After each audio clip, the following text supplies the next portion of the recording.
Hey guys, welcome to the definitive ranking of The Legend of Zelda Majora's Mask. Yes. This one's a little special for you. Yeah, of course. You know, this is one of your favorite games? It's hard as time goes on. I just typically with a lot of Zelda games, I appreciate more things. So now I feel like I have like a handful of games. I'm like, I love these and I love these, you know. Mm-hmm. But definitely growing up, this was one of the first Zelda games that I fully beat and like appreciated as a kid, because it came out when I was like around 11, so it was like prime. Okay. Maybe 10 years old, something like that. That was like prime childhood gaming experience. Prime childhood. Yeah, okay. That's like the Nintendo 64. When we talk about Ocarina of Time, we'll see it too. Was, you know, it came out when I was 6 to 11 or 12, you know, so that was just like, that's my heyday of gaming. So yeah, this and the original Game Boy, the Game Boy Color, are that's where all the Zelda games that I kind of connect with are. And this is a game that there are multiple versions of this game as well. Yeah, we should probably say that, right? Yeah, so this will, like, we ranked it based on kind of whatever we felt. Yeah, I mean, I grew up playing the original, and I played a lot of Collector's Edition. When well, that's more or less the same. It's the same, but you know, I upscaled a little, looks nicer. I basically have continuously played it through the release and the remake release, and I know we did a video on it, but we determined, or we found out, that a lot of people don't like the remake, but the 3DS version, yeah. But we like it, and it's whatever. If you like whichever version better, the games are pretty close. You can squint and they're like kind of the same games. So. Yeah. Did you find it hard to rank? Like to me, it was very hard to separate this game from Ocarina of Time, because they're kind of like intertwined so much, I feel. This is almost now I can understand if we go back to 2000 or 2001, whenever it came out, and being like, why is this game a full price game? Okay. Because I think you probably could get the same amount of hours of it. I mean, you know, speed runs of it are close to the same length, right? But like, it does to me feel like a DLC or something of Ocarina of Time. Yeah, you know what I mean? Where it's like, it's not necessarily a sequel. It's a side story, you know. It is like, what did Link do after Ocarina of Time? But to me, like, it's okay if it's not totally disconnected from Ocarina of Time, because you know, the world plays off of that a little bit. So yeah, it costs more than just DLC as well. It's the most expensive Zelda game ever created. Right, so that like $80 game plus the expansion pack. The expansion pack, yeah. So you had to pay with taxes. It was $100 game in the U.S. back in 2000. Yeah, I wonder if there's people who still like hold a grudge against it for that. This is I've mentioned this before in the compendium. I think that this is the first thing I've ever purchased. Well, my oldest brother purchased it for me, that I ever thought like, wow, that's a lot of money. Yeah. In my whole life. So this was like a breaking point. So people who are upset about the Link's Awakening remake, right? That's nothing compared to this game, right? $79.99 retail plus the expansion pack. See, I got this as a gift with the strategy guide. I had no idea how much it cost. I was just a kid given a product, and I just enjoyed it. Yeah. So yeah. So let's talk about this product here. Okay. Let's talk about the world of Majora's Mask. Yes. We both gave it high marks. You gave it a perfect 5. Yes, and this is one, I think this is similar to a lot of ones we've done, where a lot of these things kind of interconnect, but I really connected with this game as a kid with all the storylines and everything like that, and the world plays a big part of it. The most obvious thing being this hub town / world of Clock Town, and that's the game. I mean, there's you go out and explore into the world, but to me, like, the core of the game is this town, all these different people who inhabit it, the characters, the schedules they're on, and how you can go drop in on different parts of their life. To me, that's like what the 3-day loop is really about, and not some, like, a lot of people have brought it up as like, oh, it's a timer. Like, it's like to make things harder, but no, it's so they could have this schedule system, and you can see like what are what are the paths of their lives like, and you can gain meaning from them by peeking in on different parts of their life. So that there's so much more to the world than that, but that's the main thing for me. Yeah, the hub town and everything that happens within it is what's so exciting about this game, and it's almost like the gimmick of the game, really, like the scheduling, because that was up until now, characters just did rudimentary things and they never changed, and maybe like something in the storyline happened and then they permanently were doing something else. Yeah, but this is like a living, breathing world a little bit. I think like Ocarina of Time probably wasn't the first game to do it, and there were probably other advanced games at the time, but in terms of popularizing it, like Ocarina of Time had like the day-night cycle, and that was cool. Like, oh, the town's like this when it's day, it's like this when it's night. But this was a step further in like some sort of realism, I guess. But it wasn't just, to me, it's not like just the realism. It's like, because you could have games now have people with more complex schedules, but to me it was the fact, like the actual replaying it and like minorly affecting these schedules that make it so much more interesting. I really think it's one of the best worlds. I was right on the border whether to give it a perfect score or not. That's fair. Yeah. So it's right up there. I think the only things I like. This was more of an issue, I think, back in 2000. Not so much now, but it felt like all the characters are the same characters from Ocarina. They're not the same. It's the same character models, like the same. Like maybe they could have used a little bit more diversity. And there's some cool new characters in this, though. There are. Yeah, there definitely are. Yeah. I mean, like Anju was reused, but I loved Kafai.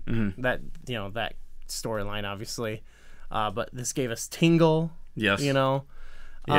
And there was something, I think, like the idea, that's where I think like thinking of it connected to Ocarina of Time is kind of cool, because it is like, I know that it's sort of a storyline excuse to like reuse the models. Yeah. But I think they were in a time crunch too, so I actually think it's kind of interesting that it is like, whoa, you're going here and you recognize all these things. I think it's comparable to Link's Awakening, where it's like, even though it's a new model or like new sprites, but it's like Link thinks he's seeing Zelda. Yeah. He's seeing Ganon. You're seeing Goombas, and it's right. It works. I think it works better in that game actually, in that aspect. But I like it. I think it's neat. I like how in Ocarina now people retroactively refer to the characters by their Majora's Mask names. Because they actually have names. So. Yeah. Nobody calls her the Cuckoo Lady. They call her Anju. Right. In which gets more complicated in Minish Cap when she is a cuckoo lady and her name is Anju. Yeah. But once you spider out to the outside world, like the actual geography, it's not really that exciting in my opinion. But I like all the places you go, and I like each of the 4 locations you go. You have kind of the before and after, and I still think you meet cool characters there. So yeah, it does feel a little bit. I've talked about it in other games where it's like, you go this way and it's this type of world. This way, this type of world. It's got that Mario 64 vibe. Like you're going into this is the swamp painting. Now you're in Swamp Land, and then Mountain World But I Water do, World. Yeah, but for me it works still, and maybe it's just because I've always been so attached to these characters. But I also feel like they're all really dense areas with a lot of cool like stuff. Like even just Termina Field is like this. It's small, but like dense Termina. Overworld. Yeah, Termina's one of the best overworlds, I think. Yeah, especially in a 3D game. It's like still a big field, and you're like, oh, it's like this big area to explore. But there's a lot of nooks and crannies. Yeah, for sure. Yeah, one of the best worlds for sure. All right, let's jump into the art style. We had differing opinions on this one. You think it's okay? Yeah, I actually think it's in the grand scheme of the Zelda series. It's on the lower end of the spectrum. Is this one of the ones where you think about it and compare it to Ocarina of Time, or do you just feel similarly about it?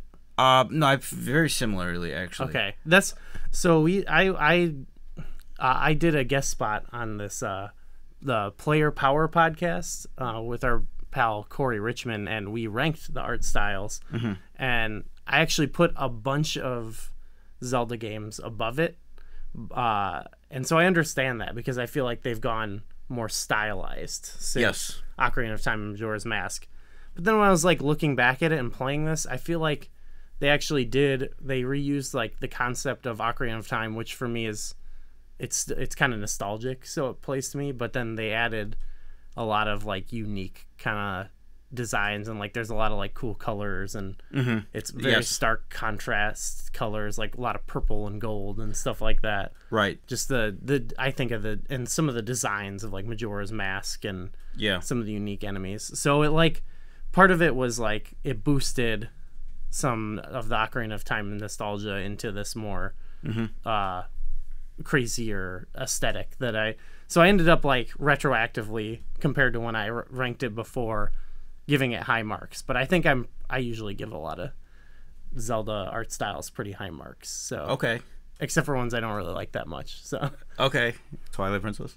yeah, compared to Twilight Princess or like Spirit Tracks, but I'm guessing I probably will give a lot of 4s and 5s to art style, unfortunately. Yeah, I mean, this is more of a comparative. Like when I think of the best art styles in the series, we've ranked some of them already. I think of Link's Awakening. I think of the Wind Waker. I think of these like nice color. Not that color is the most important factor. I also think I think this has been, I won't say fixed, but it was upgraded with the 3DS, like the graphical style a little bit, and the more, because this is the first one of the this is that first 3D era of Zelda. So when I think of just the character and the races and whatnot, like you think of the Zoras, for example, like where they are in Breath of the Wild now and where they were in Twilight Princess, their models, and it's like this is like sort of like these more simplistic, generic looking characters like the Zoras and the Gorons. They're not as interesting and unique to look at. They all look the same. There's only 2 different types, well, there's a little more. They added goatees in this game. In this one, though, they took a lot of those races from Ocarina of Time and came up with all different kinds. Like you look at the Zora band. Zoras they tweaked a little bit, yes. Even the Gorons, you've got now the old one. You've got Darmani or whatever, and you've got the baby. Like they expanded upon that too. And I still like there's something classic about the original designs that I like compared. I like where they went with like Breath of the Wild and stuff, but I actually don't really like it compared to Twilight Princess. Okay. Like I think some of the designs are cool in that game, but some are too busy. That's fair. That's okay. Yeah. Yeah. So and then I think I'm not a fan of the graphical style. I think it's been upgraded. Like I think Ocarina, I've probably said this a dozen times at this point, Ocarina of Time and Majora's Mask from that era, the N64 era, have probably aged better than almost every game from that era in terms of graphic style.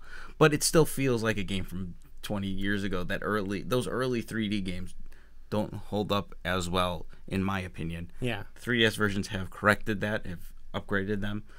But compared to the other, more modern games. I think I said this about Ocarina of Time too, but like I feel like they hold up in that. Well, it's not like going back and playing certain PlayStation games where it's like a mess and it's just unplayable. Right. Like, yes. Exactly. That's what I was saying. And like where all the game, like all the categories kind of tie in for me is like they're trying to give a specific vibe off, and I think this game is successful in that. At least for me, like some things are just imprinted into my memory. Yeah. And so I think, it does a good job of that. So that's why I didn't give it a 5 actually. Like, okay. Because there were all those other ones that stand above it, but it is successful in what it does for me. Do you feel it's a little like, I feel like I remember Woodfall Temple. I'm going to pick that one. I was particular on the N64 being really dark and you can't see what's going on. Yeah, you say that a lot, but I don't know. I just replayed it for the video, and I was playing on the 3DS though. So the 3DS version fixed that. Okay. Yeah, it made it nice and bright. People don't like that actually. I remember in our people say that about Ocarina of Time also with the Shadow Temple. They made it all colorful, like you can see what's going on. But that's not a good thing, apparently. Yeah, I don't know. I never noticed that as a problem, and now it's not a problem. Right. So I don't know. Right. I like the vibe. I actually like Woodfall Temple is a good example of the color palette of this game that I love. There's it's got not like now that it's bright and you can see it. There's like all these cool high contrast kind of colors, the golds and purples, like I mentioned, or whatever, and you've got the swamp water, the poisonous water. I think it looks real good, real tasty. Okay. All right. Let's jump into the story, which the staff gave it a 4. Like almost everybody gave it a 5. It was like almost unanimous. There's a few 4s sprinkled in there. High marks from the community, the staff. You and I both gave it a 5. You gave it a 5. Okay. I think this is the best story in the Zelda. Or let me rephrase. There's so much going on that like it's the side stories, all the little characters' stories, like even like it. That's it's more than just, to me, it's not just like a narrative kind of adventure you're stepping through. It's more of like this, like kind of, again, interactive toy box of a world of your, like, obviously there's like, you go and you do the dungeons and that's more your traditional Zelda, but then everything else is, you're just kind of like, you've got the notebook and you're checking in on schedules, and there's something else going on there that's not just, it doesn't necessarily mean it's better, it's just, it's different, and I like it for that. You know, I love your traditional Ocarina of Time, A Link to the Past, just grand adventures, going place to place, meeting characters, but there's something that I love about this 3-day mechanic of well, it's like there's like 20 sub stories within the major story. That's what makes this special, and they all intersect in sometimes in small ways, but you know, like this character knows this character, and so you follow their schedule, then you can follow this other person's schedule, and then there's small little things where like you can go back and do certain things that you couldn't do before, but now you have like a mask. Like, you know, you can get the circus leader mask or whatever, and now go back and do the race against the Gorman brothers, but do the thing where they're chasing you on the milk carriage, but they're crying now because you're wearing the mask. It's just a lot of stuff like that where there's certain things you can't do until you have another thing, but you have to do this other thing, and it's just like this interesting puzzle, right? That is a game. It's like an interesting gameplay thing that also like is cool, because like those characters' lives could never be affected that way without the cycle, you know? Right. Yeah, and like the characters' lives, like it affects the player too. Like there's more of like an emotional attachment to a lot of these characters, because I feel the story is actually more prominently featured, I think, with some of them. Yeah. They're not just random NPCs that I think that this is the first Zelda game that really did that on a larger scale. Yeah. And I think probably the only game, even maybe until since then, that's done it on this scale. Yeah. And I think so much of it, you could do it without this complicated schedule, but I think the Zelda after that, like even going to Breath of the Wild, it's kind of chosen to like not have that, because it would get in the way kind of like the greater idea of like exploring this big world and stuff like that. You don't want to be like keeping track of schedules and stuff like that. So I get it why that hasn't been incorporated. So I don't even like hold that against other games or anything, because it's a weird case. It's not, you know, to me, it's better that this game is its own unique thing, you know? And I love that we were talking, you know, it's got all these side stories, but I like going to each area and there's some kind of tragic thing, or someone has died. You have to heal their soul, and then you like basically inhabit their bodies. It's all very strange. And you know, the story of like the Skull Kid and the giants and the fairies, it's all like very like, you know, you kind of feel bad for the guy. And it's got the Andrew and Kafai quest, which everyone loves. So. Oh god, that's still the scene with Andrew falling to her knees and them hugging is still. There's so much tragedy in the game, but then with like these little glimpses of hope. So it's a nice little game. Yeah, it's a nice game.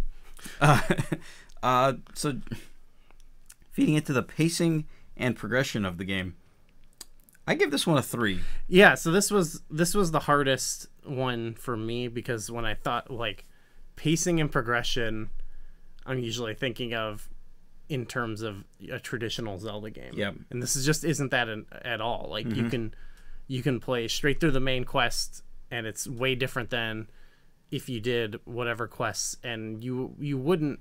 Most people won't encounter them the same way, right?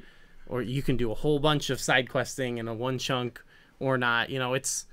And then that's when I realized all these categories kind of intersect: world, story, progression, gameplay, stronger than any other game, because it's just reliant upon that. It's not just like a level based video game where you go here, here. So that's why I just gave it a 5, because I think it does the story and the world and all that stuff so well because of the way it is, you know. Right. So like you couldn't make it. That's why I was saying you couldn't make it progress like a regular Zelda game and still work the same way. Yeah. So I just said, you know what, it's perfect the way it is. I wouldn't change it. The main story, which is like only half the game when you think about it, it is very linear in the sense that you have to do objective A, then B, then C. Like yes. you have to. Yeah. You have to go to the swamp area first. It's required.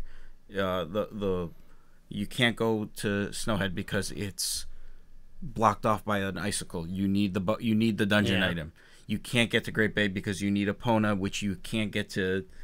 You can't get through Milk Road until after you beat Snowhead. Yeah. So there's some minor sequence breaking that is more than just, there's somewhere it's like you can leave the dungeon when you get the item, but why would you do that? Right. But there is some later stuff that I think is cool that like opens up stuff, and they kind of hint you towards trying to like do certain things that you're like, oh, I can do this. Like you can go to like the Iconic Graveyard once you get Epona.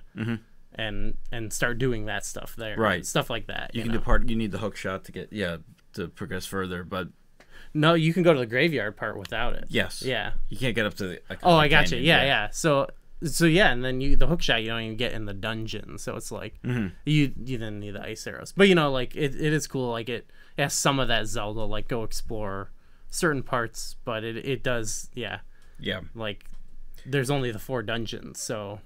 Right. And it's, like you said, maybe half the game. Yeah. There is a lot to do. Like, nobody's game is going to be the same as you kind of hinted at that, because you can, like, this, well, especially in the 3DS version, the bombers run up to you and they give you an objective, and then you're like, you look at it and you're like, oh, let me. You go check that out. Let me go do this. Let me, Yeah, even in the first 3 days, you can. It kind of is like you're walking around, and you can like go in all the places and see what they have to offer and what it's gonna be like. And some of them, it's like, okay, I can come back here when I'm human again. And right. Some's like, okay, I need the bow for this.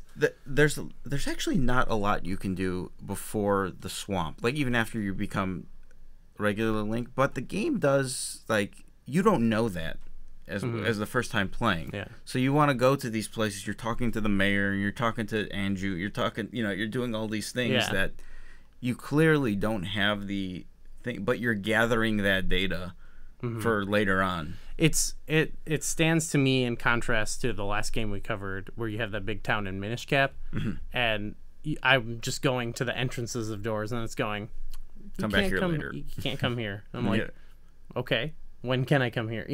Whereas there in Clocktown, you can go everywhere, and it's like you learn what you need. It's like, oh, I need a bomb bag for here, and you can go to the bomb shop. It's right there. You just need the rupee. Oh, okay, got a bomb. I'll go over here now. Or like, oh, shooting gallery. I need to be, I have a bow, or there's just like stuff. You can almost go everywhere in the town and do something, even if it's just talk to people. Right. But like you said, go talk to the mayor.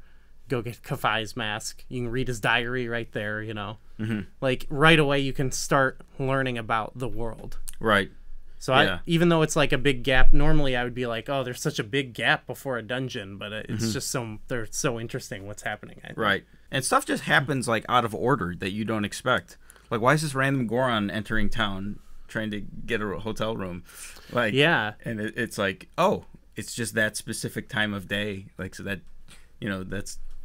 It's satisfying when you make that connection, or like if you randomly happen upon things like Sakon stealing the bombs from the lady. Right, you can learn about that, or you can you see him standing there and he's like, I'm not doing anything, and you're like, what's this about? And if you happen to be there at the time or you learn about it, then you're like, yeah, it's satisfying when these things connect. Yeah. So let's move on to the gameplay and the combat. You gave it a perfect score. Is this your perfect game in terms of when you think of like the standard of gameplay? It's hard to say because like I said, I think there's like the main type of Zelda game in my opinion. At least there was until like Breath of the Wild kind of shook things up. But there was like your Legend of Zelda, A Link to the Past, Ocarina of Time, like that kind of legacy going on, and that has its own value. And then this has a separate kind of value where, like I said, with the 3-day stuff.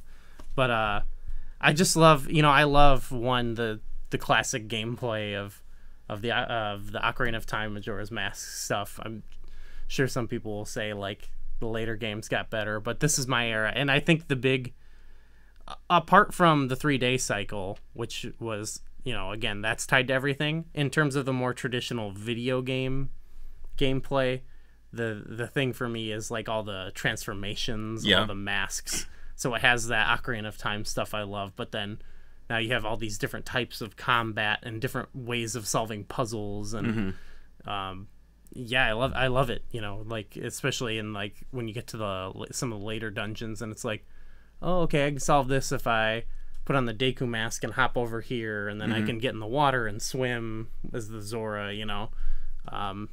So yeah, to me that's what makes it, and I'm all about that.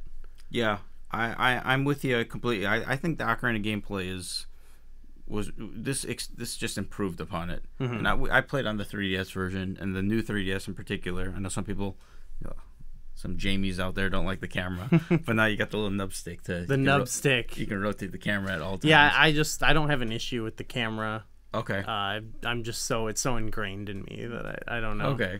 Yeah, it's not like the ideal.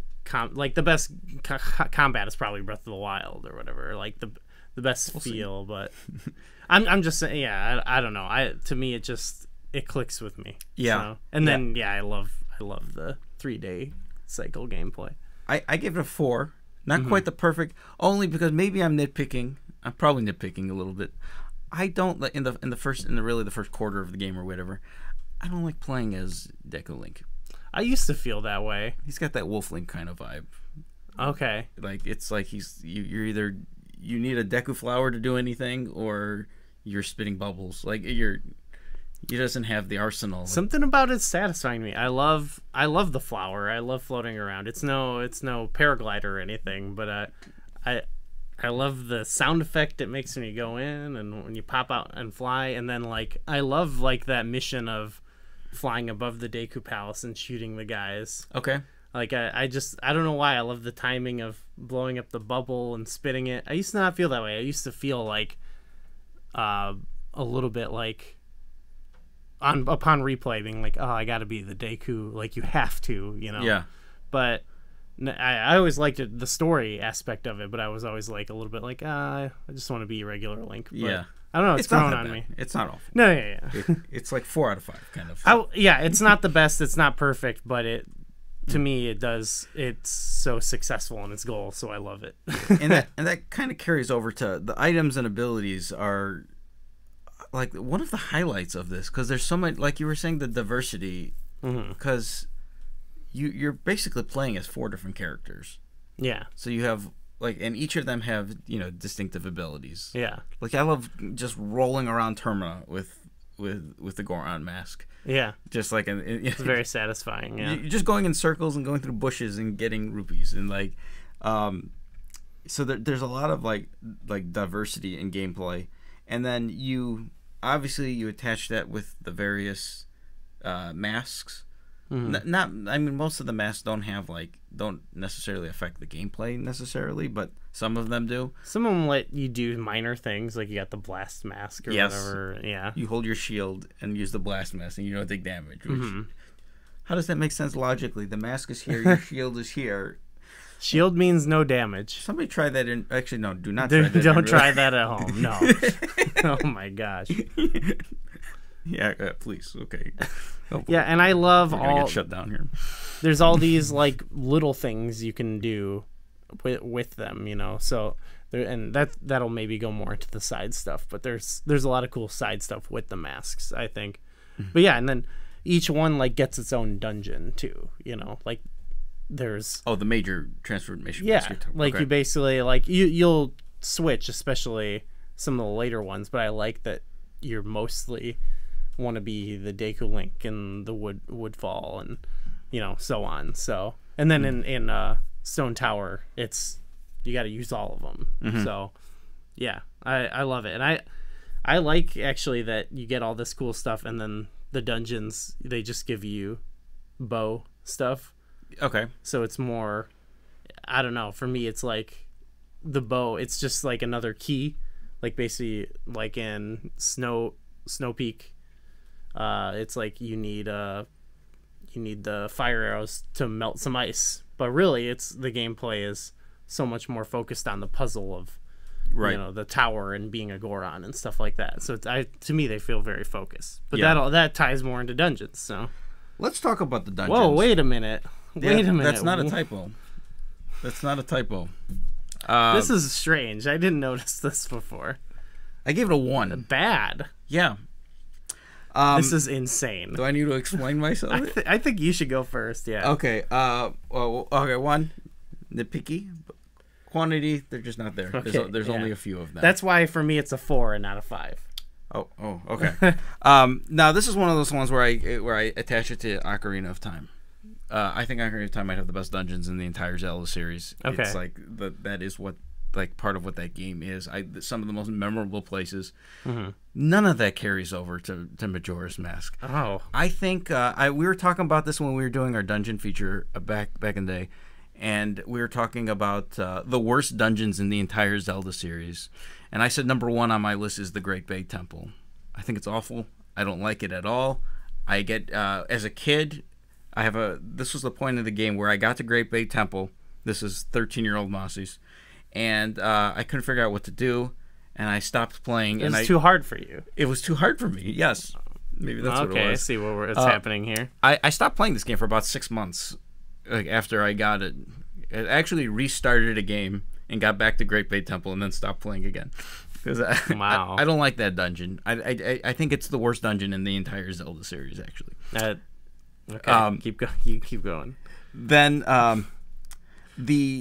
there's Stone Tower is a lot more complex. Generally, these dungeons are so much more complex than anything that's come before it. In particular, Snowhead. Great Bay and not so much Great Bay. It's not that complex. Snowhead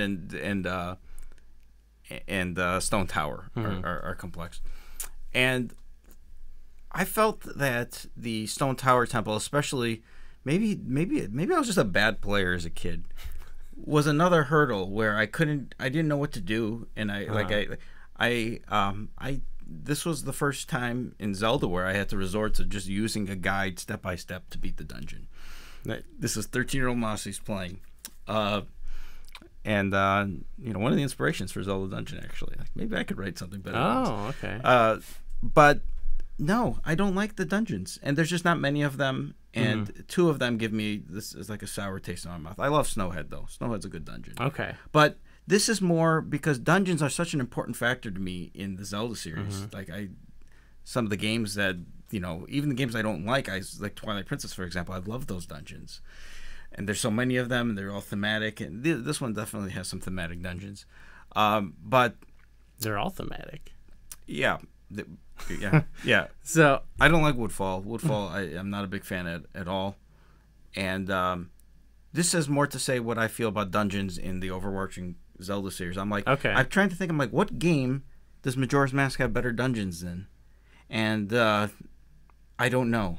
I was like, is it better than Adventure of Link's Dungeon? Maybe, but like that's like okay. None of the 3D games doesn't have better dungeons in my opinion. Not even close. It's not even close. Like maybe Breath of the Wild, but so I feel like I can agree with you about the amount.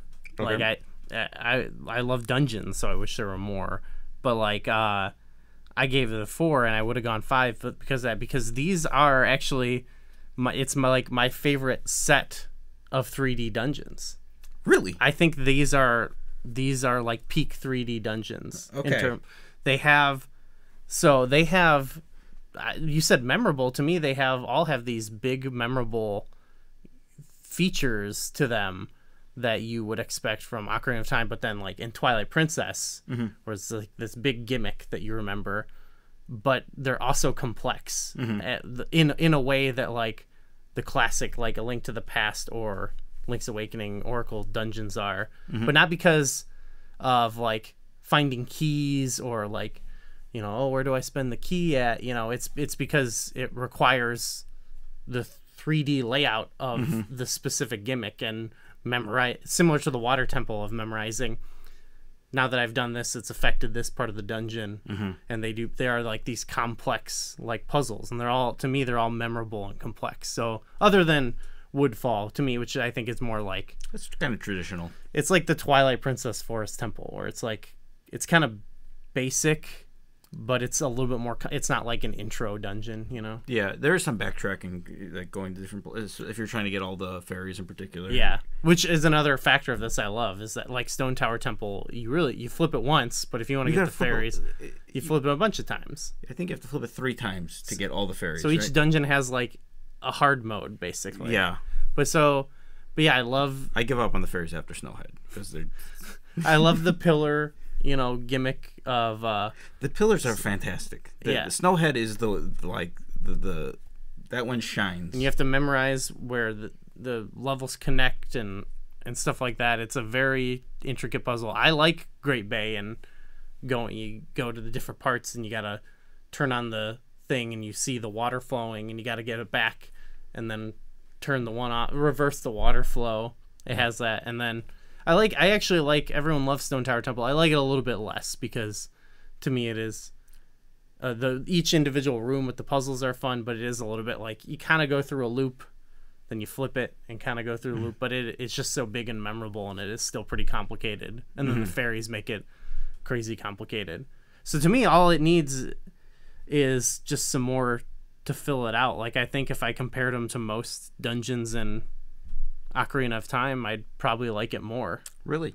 Okay. There's a couple dungeons Ocarina of Time that still do it, but and maybe if it had more, I would probably feel similarly though, because not every dungeon is gonna be a big complex thing. Like for every forest temple or water temple, there's probably a Dodongo's Cavern or Fire Temple. You know, most Ocarina of Time dungeons, and maybe it's just because I played it so much, but like I don't even have to think to play through them. Well, now you don't have to. Yeah. But like, you know, the Great Deku Tree.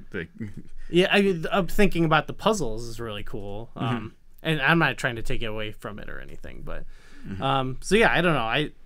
Maybe in my mind I would have also just should have just gone a 5, because if you added more, it wouldn't, you know, like you can only design so many deep, complex with big gimmick dungeons in a game, but to me each one I love. I love every dungeon in this game. It's like love. Okay, that's how I feel about them. All right, you know what? That's okay. So this is probably the first time. This is a big discrepancy. Yeah. Like to me, I'm like 1. I was like thinking, shit, I give it a 2, but I'm like, if I literally thought to myself, if I give this a 2, I don't think I'm gonna give any game a 1. So you ranked this lower than Adventure of Link. I think I gave Adventure of Link a 2 because I like the Great Palace. Like there's not a dungeon in this that you like connect to. When we did our feature for the best dungeons ever, I put the Great Palace in my top 3. Right. Like there is no top 30 dungeon from this game. Then that makes sense. Yeah. Well, there we go. Let us know in the comments what you think about Mosley's. Is it a 1 or a 5? I think I met it in the middle with a 4. Yeah. Well, you know what? The community gave it a 3.6, which is of all the categories other than the enemies and bosses, which we'll get to in a second, is the lowest of anything. I think most people would agree it doesn't have enough. The quantity. We didn't talk about Ikana Castle either. But it's like a cool mini dungeon. Yeah. I should also I just feel like too, like if it's like Breath of the Wild a little bit, where it's like if your dungeons you don't have enough or something like that, like there better be something else interesting going on in the game, and to me there is. Like the game is almost this whole other game. Like you could release a game that isn't a Zelda game, that it was just about going around the towns and the surrounding towns and resetting time, and there are games like that, like indie games, you know. Right. It would be incredible, you know, like just that story aspect of it. But then to me, they add in these Zelda elements that I think are some of the best in the series. So it's like, what if you had that game plus these awesome Zelda dungeons? But I think either it could be its own separate game. But to me, if it was a separate game, it'd be Ocarina of Time. And we already got Ocarina of Time, you know. I don't know. I like my dungeons. Dungeons are important to me. I almost me too. You know, named a website after it. I like to dive in them. That's great. All right, going hand in hand with the dungeons, though, we'll talk about the bosses, but generally the enemies as well. Yeah. So a lot of the enemies there's a lot of the Ocarina of Time enemies that have been transferred over, but they did a good job, I think, of adding quite a few new ones. Each area has something kind of distinct to it that's memorable and new. There's a lot of new enemies, actually. Some of them are really weird. Yeah, like I think of those Gorons. Those weird Chews. What are those weird Goron guys like? Yeah. I don't know. That are just like they explode. They like roll into you. Yeah, they're disgusting. Yeah, like evil Gorons. I forgot their name. Medigor? No, that's not it. No. Medigoron's the guy. That's a character. Yeah. Okay. Then there's those annoying enemies in the Woodfall that are like the dragonfly guys. They just spark, you know. Yeah, I love those guys. They're a nuisance though. Everywhere has them. But it has like almost all of the Ocarina of Time enemies have carried over. Mm-hmm. But then they just added more to the collection. The Chews are okay. They're very weird. Yeah. They fit with the game. I like probably the worst Chew design of the. I kind of have grown attached to how hideous they are. Okay, maybe better than the Twilight Princess Chews. Yeah, that's pretty bad. That. Actually, they're better than the Twilight Princess Chews. That's official. I also like that they like, you know, they reused like certain things like the Stall Children, and they made like the Captain Kita or whatever. Like they did clever little things with it. Yeah. I was torn on this because I felt like there were some okay additions. I wasn't mad about the reusing stuff, obviously. And there's good like mini kind of boss things. There's a lot of mini bosses in this game. Mm-hmm.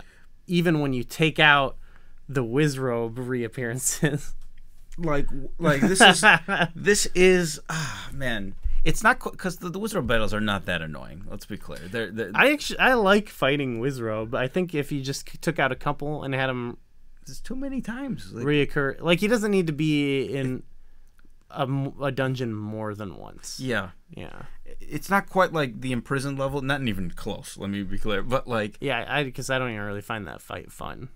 Okay. Okay. Yeah, but Wizrobe, I kind of like him. Too many times. Like either punching him as a Goron or shooting him with an ice arrow or something. Yeah. Too much reusing of it though. But there, outside of that, there are like even Woodfall has like the gecko guy. There's the gecko guy. There's the Dinofos. There's like multiple mini bosses in the first dungeon. Stone Tower, same thing. They're got cool. The death guy with the scythe. Yeah, Gomez is his name, and it's got the Garrow Master or whatever. Like, and those are cool, memorable character designs and stuff. We did get we got Wart as well. Wart, Argus wannabe. Yeah, he's okay. I mean, he looks cool, kind of memorable, but I actually don't like that boss. Yeah. I saw him and I got excited because of A Link to the Past, and I realized it was just not. It's kind of an annoying fight, actually. Yeah. Now that I think about it, yeah. I think the king of all of them is Ikana Castle fight. Yeah, that's such a cool cutscene, and I think he's the best boss in the game. Like there's one. No, there's two. I would put above it. Okay. So I put it right in the middle because of, well, there's the Wizrobe factor, but the bosses aren't great. No, too terribly great. I don't really like that. I don't think in either version. That's why people complained about the boss changes, but like I don't know. They like, so Adwala, is that his name? Adola, yeah. Adola.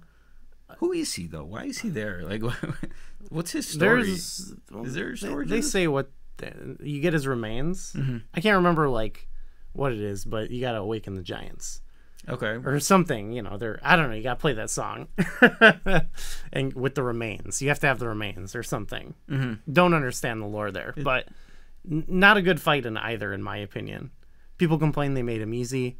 They made him more like a traditional Zelda boss. He was hard back in the day. Yeah. But it was not good. I think it was too ambitious or something at the time. They were trying to make it more combat focused. So in this, they made it more of a puzzle. Georg. Okay, from Georg is in Great Bay Temple. Great Bay. Yeah. I don't like it in this, but it was also interesting in the original. Oh, I like this version better because I like the second phase. It's got a little more to it. Okay. Not that there's just more to it. It's just not that exciting. It's not a good boss. The twin mold. I like the wrestling moves you do. He looks cool. But I never liked that fight originally. No, I hated it on the N64. And in this, it has an annoying thing too. It's annoying. Yeah. But I like the wrestling. It's just moves. a gimmick to use the Giants map. Like it's the one. Yeah. But none of these are like this is one where I compare it to Ocarina as well.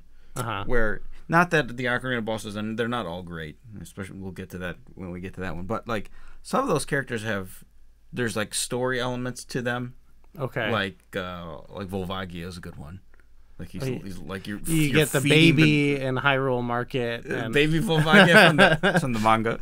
But no, he's eating the Gorons. They're imprisoning him. Like it sounds like this. Like then he's this like this dragon flying fire breathing guy. You fight Twin Rova, who like they're like character centric. Like when you go and fight Goat, it's like what? Oh, the Goron moves fast, so let's make it like a horse bull kind of enemy. Well, that's a good boss fight, I was going to say. Yeah, that one's awesome. Yeah, no, it is good. I was saying the other ones to get the bad ones out of the way, because that one's cool. Yeah. Well, we went through all of them other than Goat because we wanted to get the bad ones out of the way. I'm saving the best for last. The only good one. Well, and then, I love the Majora fight. Really? I think it's one of the, not the best, but it's one of the best final bosses. Wow. Okay. I'm on the total different end of the spectrum. I like the different phases and how different they are. He starts like breakdancing with his kicks. Like... Yeah. He does like the Russian like. Yeah. What, from Street Fighter 2 or whatever. I don't know what that is. He Zangiefs or whatever. I like that. I like the first one being kind of more puzzle, and then the last one, he looks crazy, and I don't know. I like that there's all these different strategies you can use, like that I didn't even know about, and then I like that you can also just use the Fierce Deities mask. That's like make it easy mode if you have done everything, which makes sense. I like. You might actually want to do for this one because it's kind of hard. Actually, it is a hard boss. Yeah. Yes, if you're not if you're just playing like a minimal to get through, you will lose your life. Yeah, so I think it's in the set piece surrounding it of playing the song and the moon, and, that goes back to world and story is such a crazy setting. And about 45 minutes in this, and this is the first mention of the moon. We should talk about that in the world. So you got 3 days, and the moon gets closer the whole day, and you're we'll talk about it in music, I'm sure. But the music changes. But yeah, to me that scene is so epic when you go up to the moon, and it's this beautiful. Yeah, it's like a mini dungeon there itself too. Yeah, there's like the 4 masks or whatever, the 4 trials. Yeah, that's pretty cool. And yeah, I love that, and I love there's something like it's like psychological. It's like it gets you outside of your head a little bit, more so than a normal Zelda game, because there's all these little happy mask salesmen wearing the masks of the remains, and they're saying these like heady quotes about like morality, of like your true face. What kind of face is it? Show me your true face. And then the last one, when you go to the final boss fight, I think that's the one where he's like, you be the good guy, I'll be the bad guy. Let's play. And it's like, whoa, what's going on here? Like, what is this game about? It makes me think about things a little bit more than your average Zelda game, I guess. Right. And that ties into the bosses even too. So I couldn't even with some of the bad bosses, I couldn't go too low because I love that. That's fair. It's worth noting that these were the community and the staff. This was the lowest category for both. That's fair. So that in Dungeons, I get it. Okay, I understand. But now, side content and extras. We've talked a bit about this. I don't know how much more I have to elaborate all the stories. Well, I held off on mentioning, like, you know, there's all the stories, but then there's all the little things you can do. Like, there's so much extra little things. There's all the mini games, but like, even after you beat the dungeons, there's even more things you can do. You can race the Deku Butler. You can do the Goron race. You can, you know, whatever. So, yeah, I don't know. It's just side content, the game. Yeah. I gave it a 5 because I also, like, there's the collectibles. Obviously, we talked about the Stray Fairies. We talked about the masks. But there's other, like, these mini... I really like the Skulltula houses. Those were a lot of fun. Yeah, so they're like mini collectathons almost. Yes, they are. And it's a collectible dungeon in a way. Right. It's not really a dungeon, but you know. And I like the Bomber's Notebook, especially Bomber's the 3DS Notebook. version with, like, it's the first game where this is like a modern video game thing, but they're giving you objectives, you know, and you have to solve it. Yeah, it's and in the 3DS version, yeah, it's like so well done. So yeah, we've said all we need to say, right? Yeah. All right, the music. Music is, of course, the community. Every game has had. It's almost always the highest category, the music, and I gave it a 3 because I feel it's good. It's really good, but like I can't give a 4 or 5 to every Zelda game. I feel that's fair. That's the only reason. When we did a top 5 soundtracks video, and it didn't even like get in top 6, and I first thought, because the other ones do come to mind immediately, but then I was replaying it, and just in the beginning of the game, there's so many. I used to think like, oh yeah, they reuse some songs from Ocarina, but really there's so many. They do use some, yeah. There's like the Song of Storms, the Ocarina songs, some of them, Ocarina songs, and Song of Time. Yeah. I think Saria's song is in there when you're in the Lost Woods there or whatever. Right. Okay. So they do reuse some, but then in the beginning of the game, it struck me with just all these classic, awesome tunes that I think, again, with setting the tone of the game, are all amazing. Like the opening scene is awesome. It's kind of an original song. It's more of a score, but it's beautiful. You know, when you are transformed, and then when you meet the Happy Mask Salesman and the Song of Healing's playing. Oh, yeah. That's always such a good thing. The Song of Healing, just the way it's tied into the story, is so cool. Yeah. But then, like, you get to Clocktown, and that song, and the way that song works, where it gets more frantic as you get to the third day, and it gets real scary. It's faster pace. It's dissonant, and then the final hour song. I love that song. That's one of my favorite songs. From that to me, like, sounds like the way the art style looks, where it's like just real kind of freaky and ethereal. Yeah. I like Skull Kid's theme too. That's in the early portion because it's kind of menacing. It's kind of dark a little bit. I gave it a 4 because there are the better ones, but then also like I like the idea of in the places they initially each where you go to the 4 locations, they each reuse the same song but a different version of it, and it's so like dreary. But it's almost too dreary. It is. Southern Swamp, I don't like it at all. Yeah. I don't like the it's the same Great song. Bay. It's the same song, just like different instrumentation. They're all they're all and it changes after it's cleared though. Yeah. And it's like, oh, it's happy. And it's effective in that way, but it's almost just like a little much. I agree. Yes. So it almost should like devolve into it like Clocktown does, you know. Maybe give us a good theme, like, because I like that idea. On the first day, there's people who are unsure. Should we flee? Should we take caution? And they're like, I don't know. And then it moves on. But then you go to these places and it's like, But otherwise, it's great. So overall, we're looking at. We made it through the entire episode. We didn't talk about the fishing holes. So let's.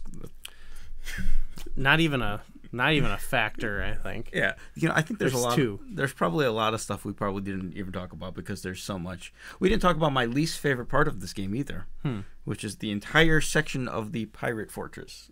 I don't know anything about it. Okay. It sucks. Wow. Okay. Yeah. We barely. I mean, we went like Anju and Kafai. You know, the moon, the Happy Master. You know, it's like I think that tells there's just so much going on in this. We could do the story beat by beat, but yeah. But at the end of the day, the staff love this for sure. It is now the #1 game amongst the Zelda Dungeon staff. Okay, yeah. At the top of the list. You loved it. Yes. It tied with A Link to the Past, and I'm like, all right, Goo, you gotta give me a tiebreaker. Majora's Mask or A Link to the Past. I almost said A Link to the Past because I think I've retroactively mentioned to you, like, there were some things I wish now I could give a higher score to, like dungeons. I wish I gave a higher. So like maybe it would actually A Link to the Past would be 4.6. But in my heart, I love Majora's Mask, and also Link's Awakening is like the original is up there in canon with like favorite games, but. We gotta do DX, I guess, to get it up there. Yeah, and then the community it came in right as a notch below Twilight Princess. So and even on my list, like I know it's at the end of the day, Majora's Mask has always been like in the middle of the bunch for me. And I think there's still so much we gotta cover. Yes, I think we're missing like 6 of my favorite 8 Zelda games or something still. Wow. So. At the end of the day, it's currently a third, but it's probably going to be in the 8 to 9 range overall, I think, when it's all said and done. Our top 3, we were in agreement on what goes top 3. You know what I mean? Like, it's just flipped around a bit. The stat, well, you know what? There's so much diversity now here. Like, the community has Twilight Princess at the top. The staff has the Wind Waker right up there. I have A Link to the Past. We've got the community staff, you and me all. Well, no, we don't all have different games. But, the staff has Wind Waker up there, whereas there's a lot of diversity here. Yeah. So maybe next month we can get a game above Majora's Mask for you, though, huh? I think that will happen. Yeah. Because we are covering The Legend of Zelda, A Link Between Worlds. So the poll is in the description below, so have your voices heard. You have, about 3 weeks to play to fill out the form. And we'll be covering A Link Between Worlds for the month of October. It should be exciting. Yes. A sequel to your #1 game. Yeah, some say a better version of A Link to the Past. We'll see. I can, spoilers, it will not be ahead of A Link to the Past on my list. You sure? This is a spoiler, yes.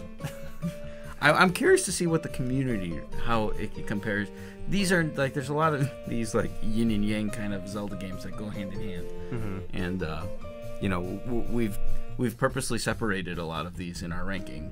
Yeah, but now we're getting them in. Now it's gonna start happening. Expect more. There's the Ocarina Majora. There's the Phantom Hourglass Spirit Tracks. The Ages Seasons. Yeah, we got the Link to the Past, Link Between Worlds coming. So it's a big pairing. So thanks for watching, guys, and we will see you next month.